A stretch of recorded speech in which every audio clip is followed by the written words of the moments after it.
এই তো চলে এসেছি কসমেটিক্স ওখানে। হ্যাঁ, ক্লিপ ফ্লিপ সব আছে। হ্যাঁ হ্যাঁ, কি লাগবে বলুন? উনি আমাকে জিজ্ঞাসা করছে কি লাগবে, একটা বডি স্প্রে দেখিয়ে দিন। হ্যাঁ, ওখান থেকে এসছে বডি স্প্রে বার করছে। আমার দিকে দেখতে দেখতে যাচ্ছে বড় বড় চোখ করে, ঢুকে গেল। আবার পারফিউমগুলো ঢুকে রাখলো, আমার দিকেই দেখছে।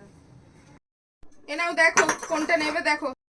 আমাকে বলছে নাও দেখো কোনটা নেবে, আমার দিকে রাগ ভাবে তাকাচ্ছে। দাও হাত দাও। হাত দিতে বলছে। আরে স্মেল করাবো তার জন্য হাত চাইছি।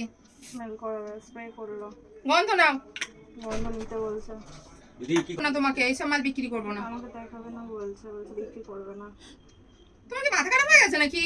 বলছে তোমার কি মাথা খারাপ হয়ে গেছে নাকি। আমাকে আবার যেতে বলছে, ঠেলা দিল জোরে। আবার মুখ বন্ধ করে তুলে দিচ্ছে রেগে। আমি মাল বিক্রি করবো না তোমাকে, তুমি যাও। আমাকে জোরে দুটো মারলো, আবার চোখ বড় বড় করে ঠোঁট নিচে করে আমার দিকে দেখছে। আবার তুলে জোরে মাথায় ঠুকতে মারছে, খুব রেগে গেছে। আবার দুটো মারছে, তিনটা মেরেছে জোরে। এই তুই যা যা আমার। আমাকে অনেক মেরেছে, এবার আমি কিন্তু চলেই যাচ্ছি। এটা আমার বাবু হয়, আমি এটা সব বলবো, তোমার কি তাতে?